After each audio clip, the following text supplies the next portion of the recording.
As of 4 a.m. ngayong araw, huling nakita ang kanyang sentro sa layong 245 kilometers silangan ng Borongan City, Eastern Samar. Taglay pa rin ang lakas ng hangin na 45 kilometers per hour near the center at pagbugso po na umaabot sa 55 kilometers per hour. Medyo bumilis ang kanyang pagkilos. Ngayon nga po ay 20 kilometers per hour na ang kanyang movement at ang kanyang direksyon ay west-southwestward pa rin o pakanluran, timog-kanluran.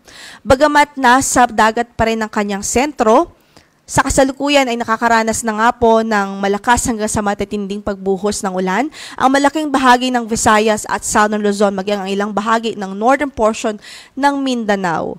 Dahil nga po yan sa ating pag-aanalisa, itong si Bagyong Wilma, medyo sheared pa po siya. Ibig sabihin, disrupted pa ang kanyang vertical structure.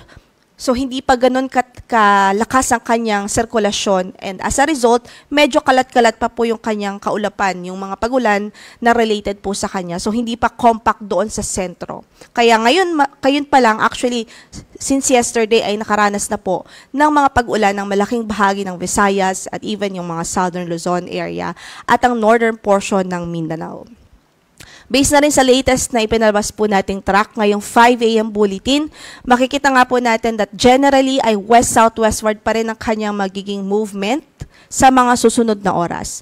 At posible po ang landfall scenario mamayang gabi o kaya naman ay bukas ng umaga between dito po sa Eastern Samar o kaya naman sa Dinagat Islands. So, pwede pong maglandfall ito direkta dito sa Eastern Samar o kaya naman ay sa Dinagat Islands mamayang gabi o bukas ng umaga. O kaya naman kung hindi man po direktang lumapat ang sentro nito sa mga landmass ng mga probinsyang nabanggit natin, pwede pong dumaan lang ito sa dagat sa pagitan nitong dalawang probinsya at mag-pass close o lumapit lang ito sa Eastern Samar at Dinagat Islands at instead ay magkaroon ng initial landfall dito po sa landmass ng Leyte provinces. But either way, ano man sa scenario na yan na nabanggit natin, ang mangyari ay parehong paghahanda po ang ating ina-advise o nire-rekomenda dahil parehong epekto pa rin naman ang mararanasan sa malaking bahagi ng Eastern Visayas at northeastern portion ng Caraga region habang papalapit ito kung si Bagyong Wilma at habang magkaroon siya ng first entry or entry sa ating landmass. After its initial landfall, inaasahan nga po natin magtatraverse o babaybayin po nito ang Visayan Island. Medyo may kabagalan lamang po ang kanyang pagkilos, kaya isa po yan sa nakikita nating problema at sa senaryo na yan dahil ibig sabihin malaki ang tsansang mabababad nga po sa mga pagulan ng malaking bahagi ng Visayas at Southern Luzon sa mga susunod na araw pa. So patuloy natin pinag-iingat ang ating mga kababayan kung kaya't a few days ago ay nag-start na po tayo mag-issue ng weather advisory para po magkaroon na po tayo ng outlook sa heavy rainfall o posibilidad ng mga heavy rainfall at makapaghanda sa mga pagbaha at even yung mga pagguho ng lupa at landslides. So kung makikita nga po natin, by Sunday afternoon ay lalabas po ito sa Visayan Island at magtatraverse pa sa northern portion ng Palawan bago po ito lumabas ng ating area of responsibility. Sa kasalukuyan, nakataas pa rin ang signal number 1 sa southern portion ng mainland Masbate, northern Samar, eastern Samar, Samar, Biliran, Leyte, southern Leyte, northern at central portion ng Cebu kasama ng Bantayan at Camotes Islands, sa Bohol, eastern portion ng Negros Occidental. Signal number 1 din ho sa northern portion ng Negros Oriental, eastern portion ng Iloilo, eastern portion ng Capiz, Surigao del Norte, kasama na dyan ng Siargao at Bukas Grande Islands, at maging ang Dinagat Islands. Sa northern portion ng Surigao del Sur, northern portion ng Agusan del Norte at maging sa Camiguin.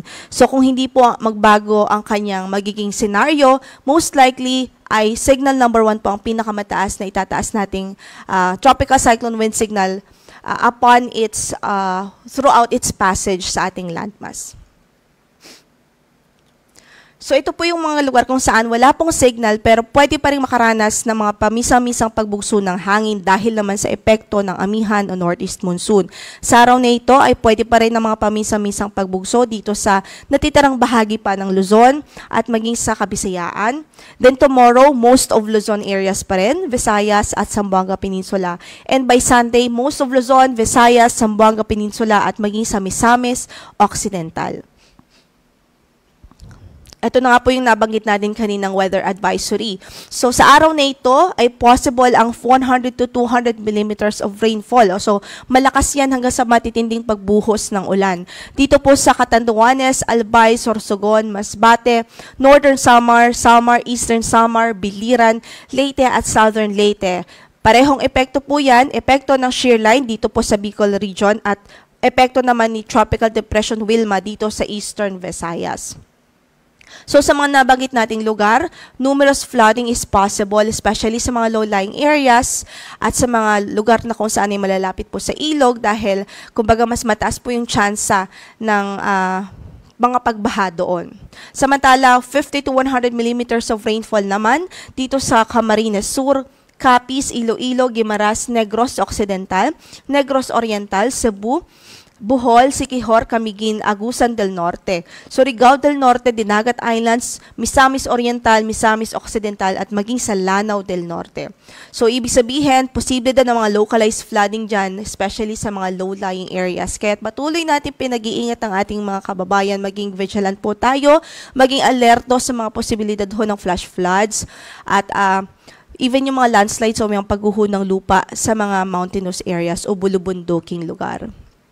By tomorrow, possible pa rin ang 100 to 200 millimeters of rainfall. At actually, dumami pa yung lugar kung saan ay inaasahan nating malalakas hanggang sa matitindi ang pagbuhos ng ulan. Dahil nga po, mas malapit na po dyan si Bagyong Wilma. So dito po sa Catanduanes, Camarines Sur, Albay, Sorsogon, Northern Samar, Masbate, Biliran, Leyte, Cebu, Negros Occidental, dito sa Iloilo, Capiz, Aklan, at maging sa Romblon, inaasahan nga natin ng 100 to 200 millimeters of rainfall for tomorrow. And for 50 to 100 millimeters of rainfall naman sa Eastern Samar, sa Dinagat Islands, Surigao del Norte, Southern Leyte, Bohol, Negros Oriental, Antique, Oriental Mindoro, Marinduque, Quezon, maging sa Camarines Norte. By Sunday ay may magiging maulan pa rin ang halos malaking bahagi ng Southern Luzon at ng Visayas. So possible pa rin ang 100 to 200 millimeters of rainfall sa Quezon Province, Camarines Norte, Camarines Sur, Marinduque, Oriental Mindoro, Aklan, Capiz at maging sa Antique. Habang 50 to 100 millimeters of rainfall naman sa Catanduanes, Albay, Sorsogon, Masbate, Laguna, Batangas, Occidental Mindoro, sa Palawan, Iloilo, Guimaras, at maging sa Negros Island Region at sa Cebu Province.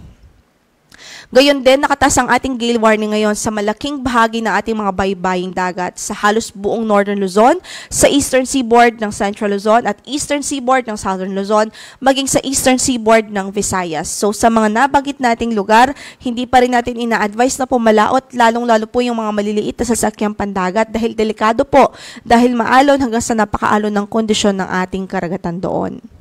Yan muna ang latest mula dito sa Pag-asa. Ito po si Lore de la Cruz Galicia. Magandang araw po at mag-antabay po tayo sa mga updates ng Pag-asa.